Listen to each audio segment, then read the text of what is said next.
I'm at Vinny Sud in Montpellier, and I'm interviewing probably the two most instrumental people who have really put the Languedoc on the map for the quality of wines. The fellow with the lanyard around his neck, Jeffrey Davies, American, who's lived in Bordeaux for 30 years, and Claude Gros, one of the top consulting enologists in the Languedoc. Gentlemen, just briefly, the last 5 or 6 years, what's been going on in the Languedoc, why the wine's gotten better, and why should people look at them? Jeffrey, go. I know you're always hard-pressed for words.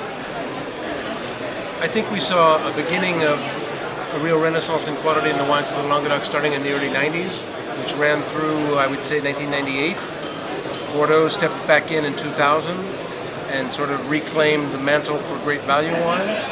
And as the Languedoc saw that mantle moving to Bordeaux, it took a couple of years, but I would say that since 2003 or 4, the Languedoc has reacted. And with the efforts of people like Claude, vineyards are better maintained.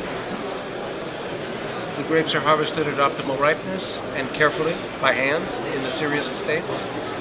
Winemaking and wine aging are much better controlled than they were in the past. There's been a lot of looking at what kind of vessels we use in which to age the wine, be it tank, large barrels, small barrels. And I think there's been a much more rigorous control of the bottling, as we talked about a little bit ago. So the quality has taken a new second shift, a second step forward in the last half decade or so. Well, you know, so in the next 5 years, I think you're going to see some great things coming out of the Languedoc. Claude, what have you seen over the last 5 or 6 years? I told everything. I have nothing to add. That's my problem.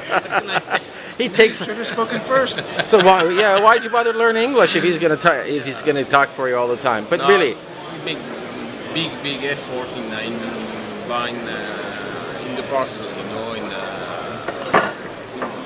The farmers make a really good job, and we manage perfectly now the ripeness. What is the ripeness of the fruit? And a lot of wine were made with overripe fruit in the past, and now we reach a perfect balance between fruit and freshness. That's the main point. Okay, and one of the beauties that if I may, I think one thing that Claude is particularly well suited to talk about, and it's one of the areas where there's been the most improvement in the last half decade or so, is in the white wine production. Oh, absolutely, fresh. Can you talk a little about that? Talk about that's fruit and freshness are the most important thing for the balance for the white wine. Okay. That's and in a sunny place like Languedoc, Roussillon, with variety grape like Grenache Blanc, La Roussanne, Marsanne, the main problem is the alcohol. The ripeness of this variety grape are, speaking about alcohol, are over 50. Wow. It's possible to give freshness and fruit with so high level of alcohol. It's not drinkable. So I just my first day of tasting, I find the wines to be, again, fresh.